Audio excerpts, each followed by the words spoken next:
Welcome to the Restoration Pros Unplugged podcast. In each episode, we're going to bring you insightful interviews and discussions with top restoration industry leaders.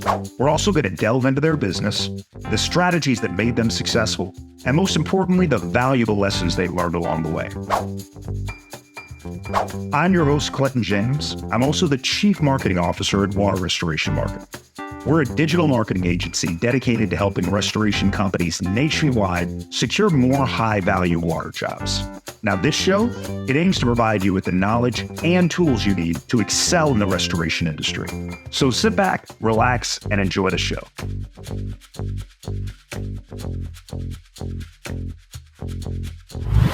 And welcome, everybody, to this week's episode of the Restoration Pros Unplugged podcast. As always, I am your host, Clinton James of Water Restoration Marketing. Today is an awesome episode. Really excited about bringing this young lady to our audience here. I'm joined by Leah Hanlon. Now, Leah wears a few different hats right now. Leah is the, VP of franchise sales for One Tom Plumber. She is also an active business development rep for Icon Property Rescue. And she also helps train all of the business development reps for all the franchisees in One Tom Plumber. In addition to doing all this stuff, she's also responsible for bringing in millions, not a million, millions of dollars in new business for these companies each and every year. So if that wasn't a great intro, I don't know what is, Leah. So welcome to the Restoration Pros Unplugged podcast, Leah. Thank you so much, Clinton. I'm happy to be here. And that was a fantastic intro. So thank you. We're happy to have you. So for our audience that's not familiar with One Tom Plumber or not familiar with Icon Property Rescue, these are both very successful. One is a restoration company, been around for decades.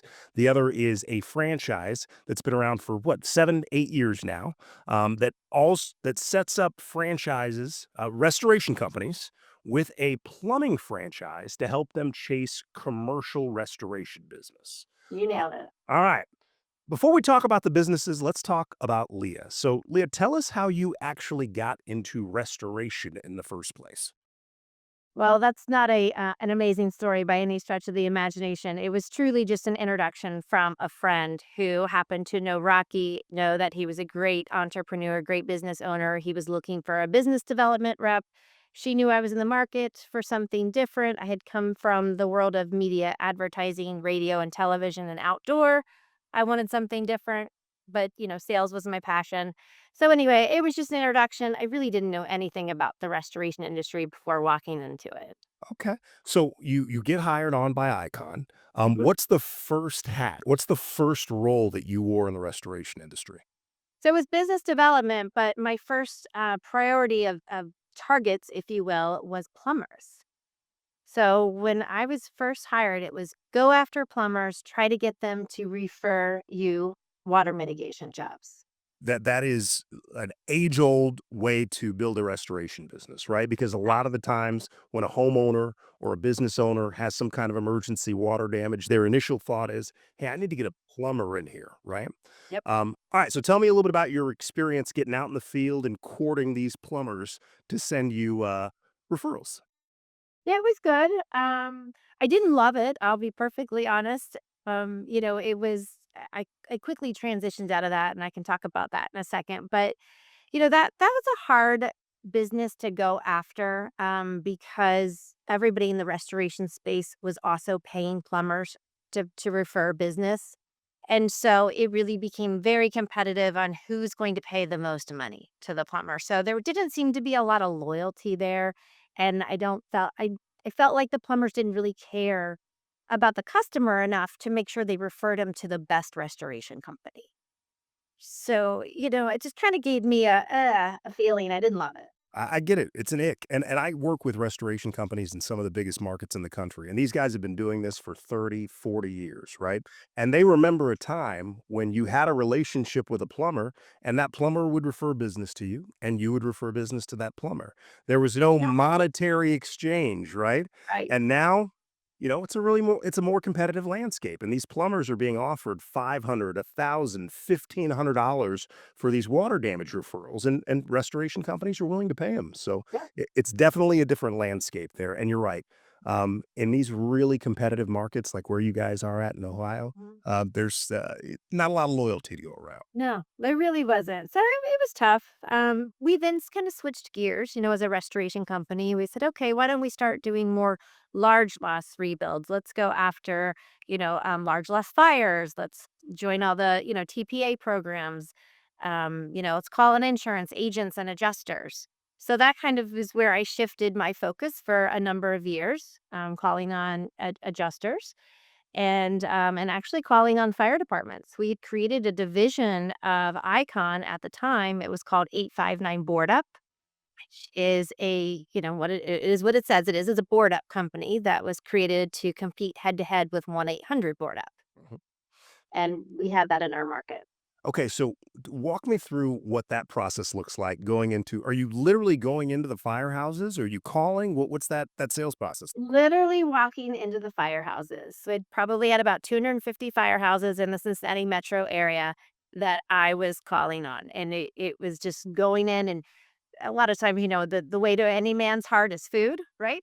So walking in with lunch or treats, donuts, what have you, going into the firehouse and introducing 859 Board Up to them as, hey, we are a victim assistance company. That's how we positioned ourselves. We're a victim assistance company that's going to come out and board up and secure the home after there's been a fire. And we are going to help your displaced homeowner. So we will come out and take your homeowner to a hotel. We'll put them up in the hotel for the first 2 nights. We will give them a care package. It's a bag of basic need items, toiletries, toothpaste, shampoo, the whole works. And then we would give them a binder on what to do after a fire, because most homeowners have never been through a fire. They don't know what to do. They're in a state of panic. This is the worst thing that's probably ever happened to them, and they're in shock and they don't even know what to do next. So, that was kind of the whole marketing pitch to the fire department is, I'm not out here chasing fires. I'm out here providing a service to help these displaced homeowners and get them going in the right direction. And they welcomed that.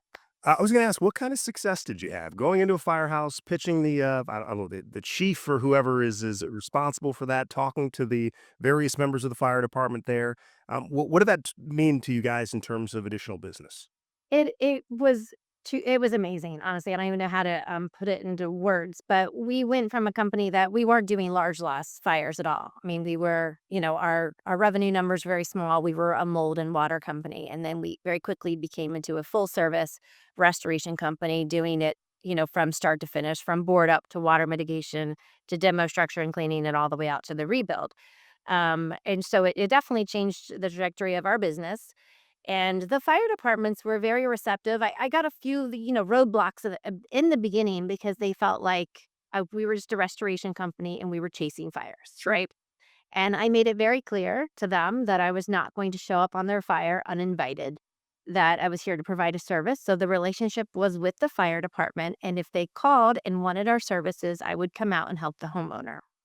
But that after a few experiences, they realized that, I meant what I said. We're on the up and up. We're really helping these people. Of course, at the end of the day, yes, we want the whole fire job. Of course. But you do the right things, you pay it forward, it comes back to you, right? It's all about karma. And so, it came to a point where I had a very good relationship with these fire chiefs that I could text them, and say, hey, I understand there's a fire in your area. Let me know if the homeowners need some help. And, if they did, they would say, come on out. Or they would call me and say, I need you here. So, that department actually grew substantially. And we ran that business for 7 or 8 years. Are you losing track of time? And then we sold it because Rocky decided he wanted to get out of large loss rebuild, because what he learned was that our top number went way up here, but our bottom number went way down here, course, and he realized, it's not about the top number, it's about what we bring home, what the profitability is. and large loss rebuilds just wasn't that profitable. Let's be honest, the money's in the mitigation, right? Absolutely. And Rocky saw that and kind of pivoted. So let's talk a little bit about that pivot, right? So you had spent what, 13 years at Icon Restoration at that point? Before Well, at this point, I mean, today, I'm Okay, so you had spent maybe 6 or 7 years at Icon Restoration at this point, and Rocky comes to you guys with this idea to go after commercial water restoration business, but we're gonna do it a little differently. So, do you remember the initial conversation that you had with him about this strategy? Oh, I remember. I remember it very clearly. First of all, he says, "We're going to sell 859 board up and shut that down." And I was like, "Oh, that's my baby." Like, I built that business and this is like my livelihood with, what is this going to do to me? So yes, I remember that vividly. But then he turned around and said, "But we're going to start a plumbing company." And I remember thinking like, "Oh, like I didn't love the whole plumbing industry, right? From my previous experience." So I was like, I don't want to sell plumbing." So, my initial reaction was not favorable. But of course, he's an amazing entrepreneur. He knows what he's doing and he, put the right spin on it, showed me what we were going to be doing. So we cut the fat, right? We got rid of the large loss rebuilds. We stopped doing TPA work and we focused on emergency services. So water mitigation, fire, some fire restoration, but we didn't do the large loss rebuild. We just did the mitigation and the cleaning piece of it.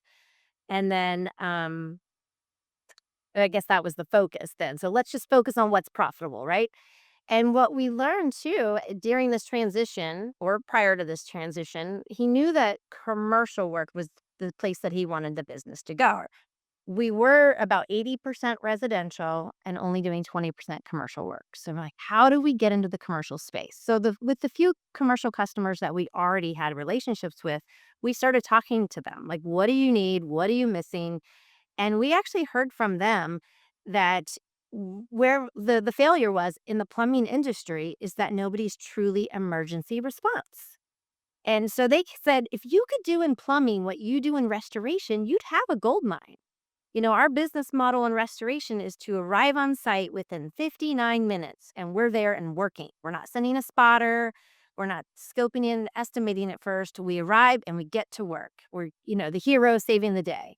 And they said they loved that about our restoration company and thought if you did the same thing in plumbing, that would change your fortune. And it truly did. Okay, so initially he comes to this idea, we're gonna start a plumbing company. I believe it was what, 1866 Plumber at the time? It was. So he bought a phone number. He bought 1866 plumber. Okay. And, but he very quickly realized he's a big marketing guy and he knows that it's kind of all about the number and the name and it being rememberable. Like how, why is somebody going to call you? And they call you because they remember the number. I remember the name. And we did some market research and found out that 1866 plumber was just it's not catching up. It wasn't memorable. And so, through a lot of marketing efforts, we had a company here locally that actually does some market research for P&G who helped us define, just through market studies and carve out the name One Tom Plumber. And the sticking point was the name is the phone number. That's what made it memorable. One Tom Plumber, the name is the phone number. And so, if you type in, 866 spells Tom. All right, so don't get me wrong, the name is the phone number, and that's definitely memorable, but that's probably not the most unique thing about the One Tom Plumber branding, Oh, okay? no. But we'll get to that in just a second, right? All right, so initially, you're out there, you're going out, and you're going to the restoration, commercial restoration clients that you have, and then the ones that you don't have, and you're offering emergency response under an hour plumbing services there. Correct. And you can charge significantly more than you can standard plumbing services there. So it is a profit center in itself. It is. It is a profit center. Now, we're not necessarily charging during regular business hours. We're not charging any more than probably any other plumbing company. I mean, the One Tom Plumber business model, we believe kind of we're not the cheapest plumber. We don't want to be the most expensive. We kind of price ourselves on the high side of average, if you will. But there's value that comes with that, and that's what we're selling, right? Most people have an idea or an opinion about plumbing. Like plumbing is just a dirty industry. If you ask somebody to describe a plumber, they're probably going to use a few things that you've probably heard, like plumber's cracks. And, they're dirty in the white t-shirt and the dirty jeans. And that's kind of, that's sort of par for the course in the industry. And, we wanted to go to market with something that was completely different, something that people, an individual that walked into your building or your home that you welcomed and didn't feel gross. No. So That makes we're going to talk about that image and that branding for a second, but you and Rocky decided to use this opportunity that you had now with all of these new commercial clients that were taking advantage of your plumbing services. You used that as kind of a Trojan horse, to get in there and get the real business that you guys were after, right? 100%. I'll tell you because as a marketing person, as a BDR rep, going in and trying to sell restoration to the commercial space is not easy. You're out there, I mean, I'm an independent restoration company in this market. We're relatively small, medium size, right?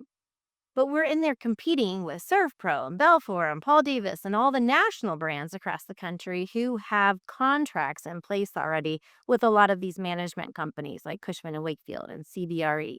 So for me to get in there and steal that business, if you would, I really have to be in front of them all the time. I have to be like, what am I offering that's different?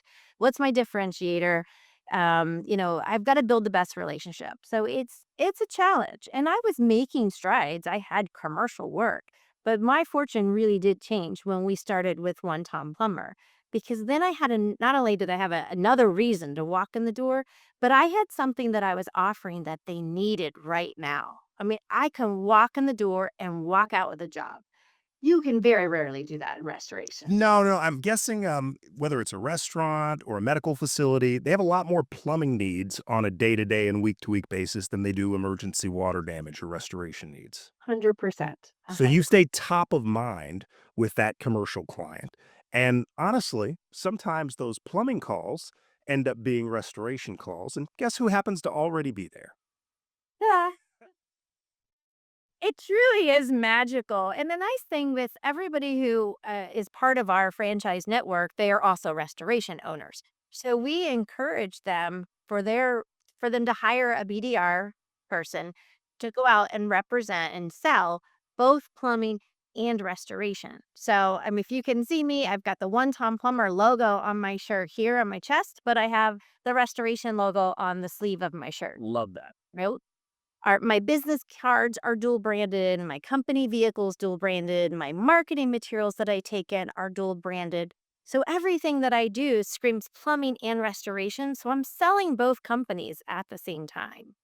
So it's kind of a twofer, for the And restoration owner. And when I think about it, these plumbing companies, they don't go out and hire business development reps traditionally. They're not out there knocking doors, chasing commercial opportunities for the most part. I'm sure there are some growth-minded individuals that are out there doing it, but it's way different than restoration. That market is saturated with business development reps out there knocking doors every single day, trying to build those relationships there.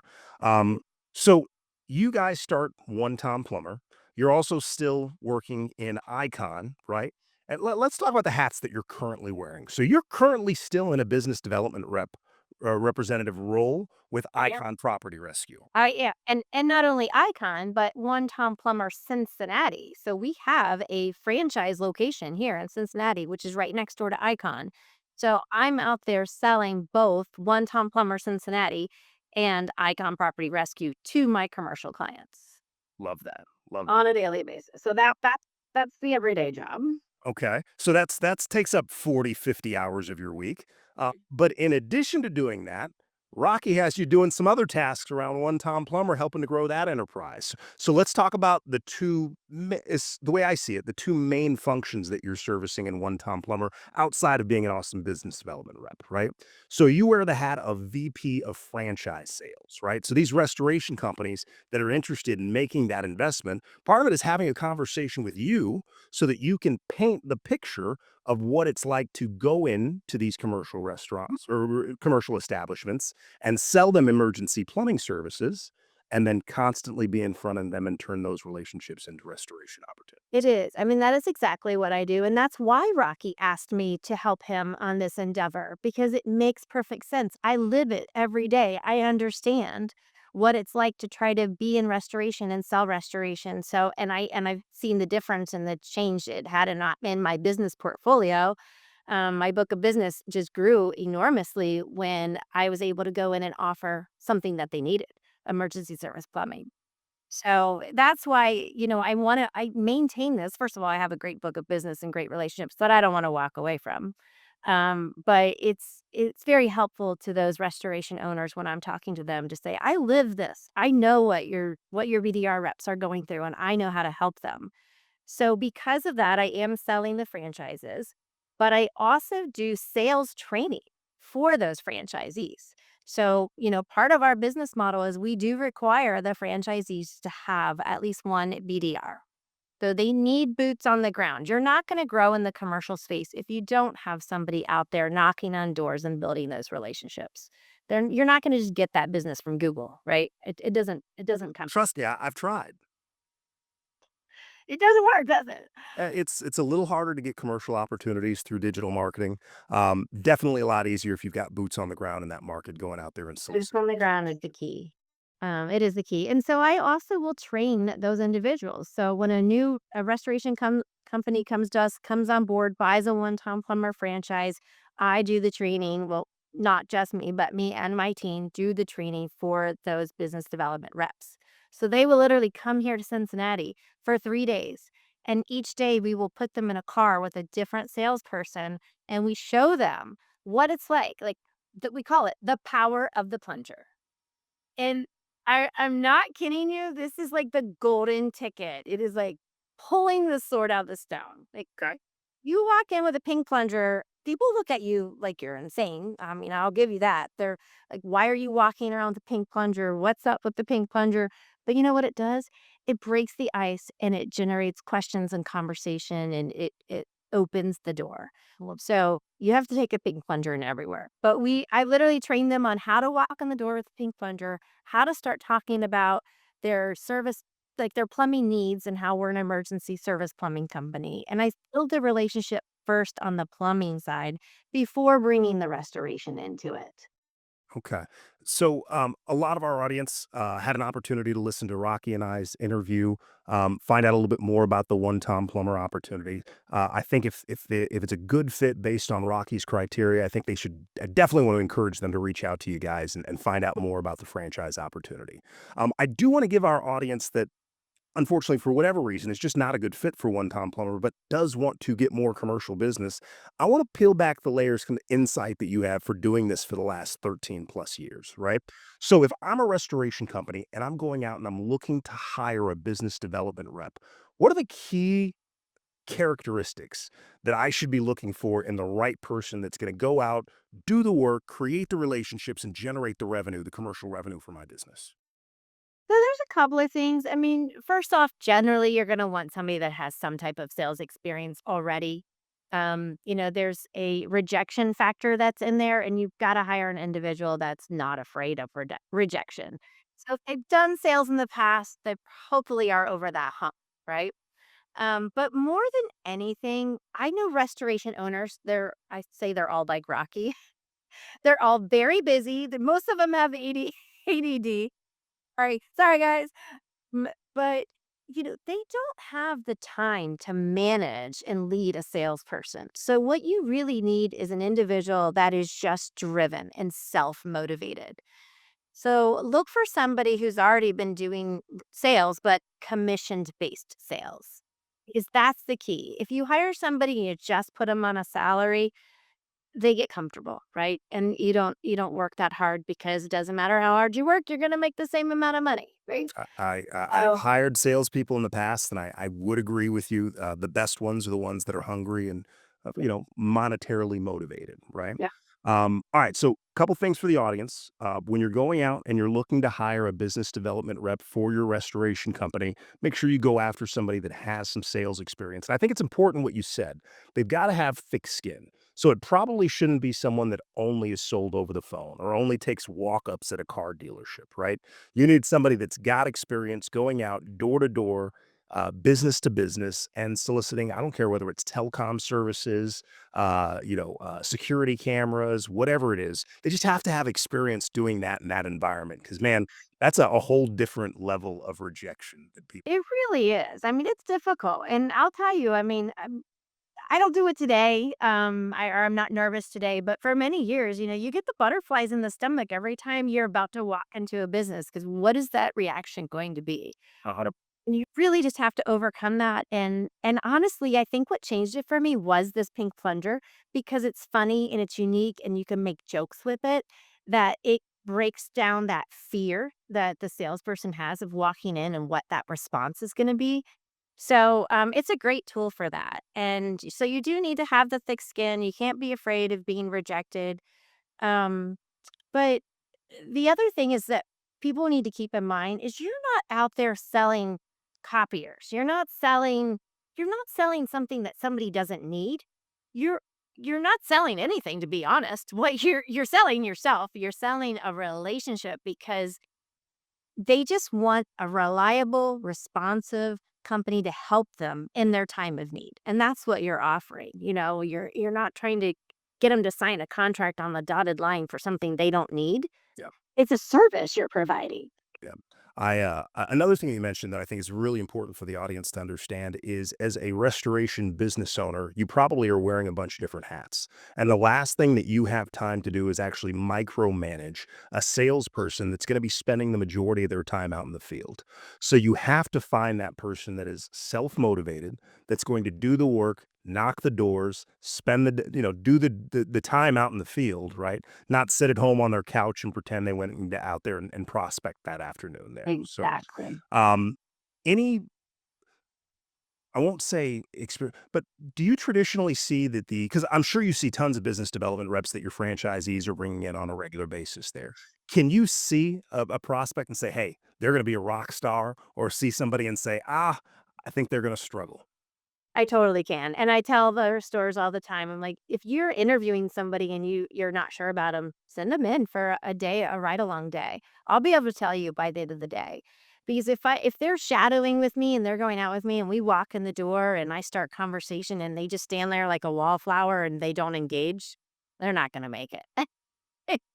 So you definitely have to have somebody that's got a very outgoing personality and willing to engage with a perfect stranger. I like that. So from your days back at Icon to what you're doing now with Icon and One Tom Plumber, are there specific commercial accounts, specific business types that are a little bit more receptive to whether it's prospecting as a restoration company or prospecting as a plumbing company looking for those commercial relationships? There is, the what we always say is the lowest hanging fruit at One Tom Plumber is multifamily housing, so apartments. Because, in any type of commercial property management sector or any business, they usually have maintenance people on staff, right? There's somebody that's gonna handle the basic problems, and, a tenant calls and says the toilet's clogged, the maintenance guy comes and tries to fix it, right? But, their capabilities are limited on what they can do. They're probably not a master plumber. They're not a master plumber, no, and their skill set is, it's limited, and they don't have all the tools that they have. Like, you don't need to be a master plumber to run a jetter to clear a line, but they don't have jetters, like, that's too expensive of a piece of equipment for them to have. So they're always going to have to call in reinforcements, so they need plumbing companies, they need HVAC companies, they need electricians, right? They need the trades. So we have found multifamily housing is just a cash cow, because, they have to keep their tenants happy, right? They can't have a tenant that doesn't have a running sink or a clogged toilet or whatever. They've Absolutely not. solved that problem. And so they'll spend the money all day long on getting service out there for us to take care of that. Um, and then, of course, you get a toilet overflow on the third floor or what have you that bubbles down, obviously creates an opportunity for restoration. 100%. Now, outside of multi-family properties, are there any other commercial accounts that you would say, hey, this is also somebody that's going to be fairly receptive to this kind of Yeah, I business? mean, honestly, there's so many. Like restaurants are fantastic. We get restaurant work on the regular because, they're producing so much grease and they're pushing everything down their floor drains. They have drain issues all the time. So, we have a lot of work where it's repeat work, like preventative maintenance work that you could get with restaurants. But other than that, though, I mean, anything's an opportunity, but we do a lot of work with large commercial property management companies like real estate companies, Cushman and Wakefield, CBRE, Colliers International, all of those companies, which once you get your foot in the door there, you'll get the plumbing and the restoration. A little bit how, and it, like I said, it's just easier to get your foot in the door with plumbing. Um, Medical office buildings is a fantastic sector for both plumbing and restoration. Not the hospital, but the medical office building, because that's your doctor's offices and your urgent cares and different things like that, where they have to have a clean, sterile environment. They can't have a toilet overflow and not take care of it the right way, right? So they're going to call the plumber to fix the issue, but they're going to call in the restoration to clean it up properly. So that's a really good vertical. All right, so I like the medical facility. Didn't really think about that one. The restaurant one made a lot of sense to me. But when I think about restaurants, are you going after like big chains? Or are you going after like your mom and pop Italian restaurant down the street? I would say everything, but more so the big chains. I mean, yes, the mom and pop's going to send you business, but I'm kind of on the believer that I fish where the fish are, right? Like I want the big fish. And I don't wanna spend all day chasing, mom and pop, restaurants that I'm just getting that little bit of work from. I'd rather make the relationship with the whole company, right? So, give me all the Outback Steakhouses in this area. Give me all the Texas Roadhouse. Give me all the, wing stops. I want something that I'm gonna get multiple opportunities from. Okay. But if you're a restoration company, not a plumbing company, you're a restoration company, you want to make sure that as a restoration company, you have the bandwidth to, if you have multiple issues, you've got the bandwidth to be able to dispatch technicians and be able to actually take care of that emergency work. For sure. Now, you're probably not gonna get that though on from restaurants. I mean, if you think about a restaurant, they're built to flood, they're mostly like big buildings. So you're not gonna get a whole lot of restoration work out of a restaurant unless they have a fire. Okay. Truly. So the work is plumbing work from restaurants. Just So but from a bandwidth standpoint, you only get one time, right, to mess up, right? If you don't have the manpower, if you can't get somebody on site, they're going to call the next company on their preferred vendor list, and you might miss out not just on that opportunity, but on future opportunities. 100%. And that's where you're gonna see that become a bigger problem, if you will, would be in those large commercial real estate companies like Cushman's and the CBREs.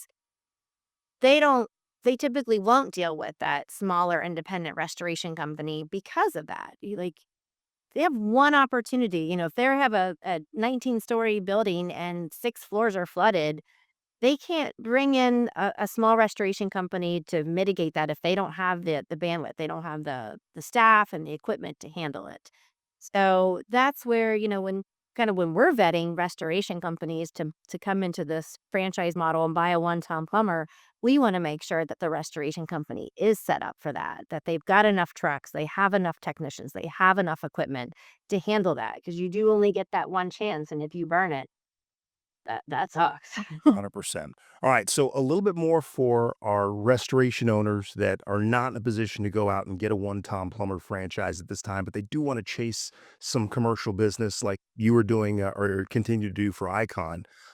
We talked about hiring the right business development rep. So we want somebody with experience, with sales experience, doing door to door, doing B2B. You want somebody that's self-motivated and disciplined, that's actually going to do the work, right? Are there any other things that a restoration company owners should look out for in terms of making that business development rep hire? That is a really great question. I don't know. You stumped me on that one. I'm trying That's to okay. be I feel like I hit the main points, to be honest.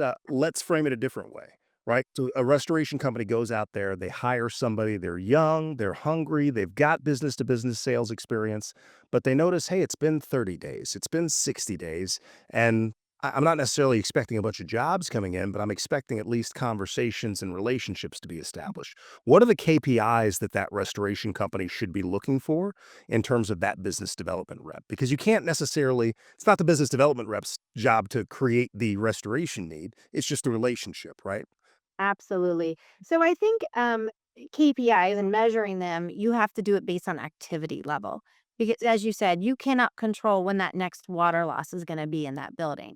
So you could be calling on a Cushman and Wakefield or whatever client, multiple times for months on end. It could be 6 months, 12 months, 18 months before they ever send you a restoration job. So it is really hard for a business owner to say, gosh, is my BDR doing any good. Like they haven't brought in any work, but they say they've got all these relationships. And even as the rep, it's hard to know that whether or not you really do have that relationship because, um, the customer tells you, yeah, I'm going to send you my next job, but you haven't gotten it. So it is a really difficult thing to gauge. So the business owner needs to really measure KPIs on activity level. How many stops have they made today? How many times have they gone back to the same customer? Um, what is the relationship? So they should make sure the BDR rep has a CRM that they're using. They should be logging their activity on a regular basis. So they log into, we use HubSpot. So you log into HubSpot, you put in your business contact name and whatever, and then you put in an activity of what was the stop about. I stopped into Cushman today. This was in a conversation with this property manager. This is what's going on. And if you use that CRM, and which they should on a regular basis, then the business owner has something to go back and look at and judge that rep to say, are they doing what they need to be doing? How many contacts have they made? How many times have they gone back? What has the relationship been? I mean, did they just stop by and drop off a notepad and walk away? Or did they actually have a conversation with a decision maker? Okay. I like that. So if you're listening and you're thinking about going out there and investing in a business development rep, you should find somebody that is hungry, somebody that has B2B experience in the business to or actually going out in the field, experience listing business to business. And then you should monitor their activity. Don't Yeah. look for the result necessarily, especially over the first 6 to 12 months, because they just can't control that. Okay. So let's talk about the restoration company that's on the fence about adding plumbing because they still can't wrap their mind around adding plumbing as a way to add more commercial opportunities.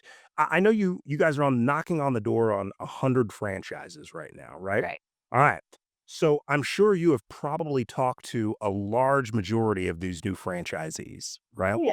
Oh, yeah. Any big success stories that you can think of over the last couple of years that you want to share about a restoration company that took the opportunity with One Tom Plumber, plugged in this framework, and is using it to really grow their commercial restoration business? Yeah, the one that comes to mind, is probably our fastest growing franchise right now. His name is John Gabriel. He's out of Des Moines, Iowa, and he owns a 911 restoration business out of there. And, I think I don't know. I don't know if I should even share what his revenue numbers were, right? He was doing all right, right? But he was very much residential focused and trying to figure out how to get into that commercial space. And in a very similar situation, I think he heard a podcast or something and, inquired, like, tell me more. And so he bought into the One Tom Plumber franchise model and he has just knocked it out of the park. I mean, he's been our fastest growing, top performing, franchisee, but not only has he brought in all of this revenue for him on a completely different revenue stream, right, like plumbing revenue, but it has changed his trajectory. I don't know the exact percentages. You'd have to reach out to him to be sure, like, how much it's changed his restoration business, but I know he's doing way more commercial work now than he ever did before. Like, I don't know that he was doing any before. So it definitely it's your gateway. I mean, it's the door kicker, it's the way to transition your business. And I'm not saying you have to walk away from, residential work. It's all great. No, Let's scale. add to it. Do it all. Right. Do it all. All right. So you've been in the restoration industry now for, let's say, 13 years now. What do you think's next for the restoration industry? Because we have a lot of like private equity groups coming in and Mhm. rolling up restoration businesses. The emergence of AI. I don't know from a marketing standpoint. I understand that how that's going to impact the business, but from a day-to-day fulfillment standpoint, I think we're a little far away from Elon's robots doing mitigation or plumbing for that matter. Right up, so But what do you see as big changes happening in the restoration and the plumbing and home service space over the next 5 to 10 years? I think they're all doing, a similar model where they're adding service lines and becoming a one-stop shop for the customer. I think that is just where everybody's headed. I mean, you can see it already. You know that, let's say Roto-Rooter is a plumbing company that got into the restoration space. And so it is happening everywhere. I'm sure I haven't seen a lot of it yet, but I'm sure you're gonna start seeing other restoration companies adding different plumbing companies to their business line because it's something that it gives you another tool in your belt, right? Another reason to walk in the door, another service opportunity, another profit center. It makes sense. So that's what I think is going to happen in the industry as a whole. They're gonna start adding HVAC, plumbing, electrical, everything, and the restoration space is gonna become one-stop shop. Yeah, you heard it from Leah, guys. Restoration is a great industry to be in. Great opportunity for you to create a business, service your community, and grow wealth for you and your family, right? However, you can't be static, right? You can't just stay doing the same things that you've been doing for the last 5, 10, 15 years, or you're going to get eaten up by these new restoration companies that are adding these additional services. So, if you're interested in potentially adding plumbing as a service that not only brings in revenue, but also opens the door for you to get more commercial opportunities for your restoration business, who do you think they should reach out to, Leah? Me? Why Palm Plumber? The name is the number? Uh, Absolutely. No, I'd be more than happy to field any of those phone calls, questions. Please direct them to me. Yeah. I think you're definitely going to have some interested parties, Leah. We'll make sure we drop Leah's contact information in the show notes. No, I'm not giving you her cell phone number. You can email her. You can reach out to her on LinkedIn. You guys stay away. All right. I'm giving myself my phone number, but for business, a crush it. So All right, Leah, any last thoughts for that restoration company? Let's do twofold, right? Any more thoughts for that restoration company that's looking to hire their first business development rep? Any more ideas you have to make sure that that hire is a good one, or if it's not, allow them to quickly pivot and find the right person for that role? yeah, one of the things that we do that I highly recommend is a working interview. We do this for almost every position that we hire now at One Tom Plumber is a working interview. So we bring in some candidates that we feel like are pot- potentially a good fit because we've already done some vetting and had some interviews with them. And two things happen. First of all, they go around and talk to every person in our company, right? Have an introduction with our production lead, our estimator, our front desk, our dispatcher. You know what I mean? Like have them interact with every person and see what that reaction is. Ask all of the people at the end of the day, what did you think of that individual? Do you see them as a good fit for our culture? I think that's really important. But two, bring them in and put them to work. Literally put them to work. So have them come in and say, all right, I want to see what you're going to go after. So let's create a target list for me and put together your 30-second elevator pitch and give them some tasks to do and see if they can rise to the occasion because there's nothing better than putting somebody on the spot like you got to do it now, and we pay them for that. You pay them to spend the entire day with you, so they're going to get money at the end of the day. Put your best foot forward because this is your interview. Is it going to be you or somebody else? I like that a lot. Now, some of our audience, they don't own a restoration company yet. Maybe they're a business development rep that's currently working in a restoration company. So give that business development rep some insight. What can they do differently tomorrow or next week or next month that'll help them go from what was it, a little shy of $1 million a year that you were generating in revenue. Now it's closer to $3 million a year. There are entire restoration companies with teams, sales departments that don't generate $3 million worth of new business. So my hat's off to you. You are an Yeah. absolute rock star. But for the guy that's not putting up those numbers, not putting that kind of revenue on the board, what advice would you give to that business development rep so that they can go in and secure more of those relationships?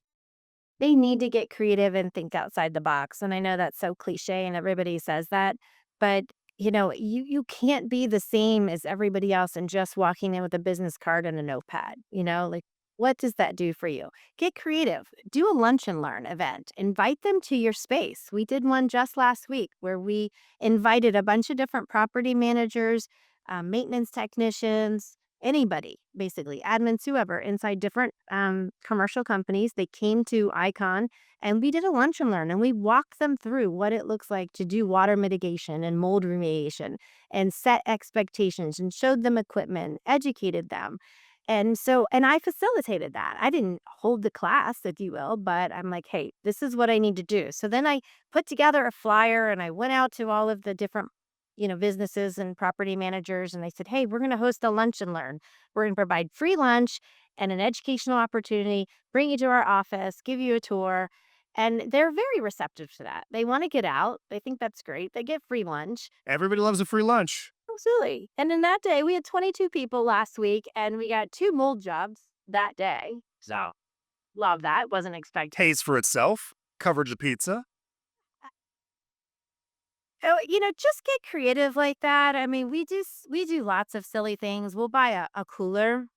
Like we like to bring the Yeti cooler that's on wheels and fill it with a bunch of just snacks and drinks and fruit, sometimes maybe little bottles of alcohol that can be in there, right? And like literally take that around and visit a bunch of different businesses and just walk in and say, "Hey, just thought you might like a snack. Open up your cooler. Feel free to take what you want. If you drop your business card in, we're going to raffle this off at the end of the summer. So you want to win this? Give us your contact I info." love that. And that is absolute gold for our audience. So I don't care if you're a restoration company looking to hire your first business development rep, if you're a business development rep looking to scale to doing 7 figures in revenue for your restoration company, or the third option, a restoration company that's considering adding one Tom plumber. Leah, you've done a great job in providing value to our audience. So I really appreciate you jumping on here today. Yeah, appreciate you having me. Thanks for.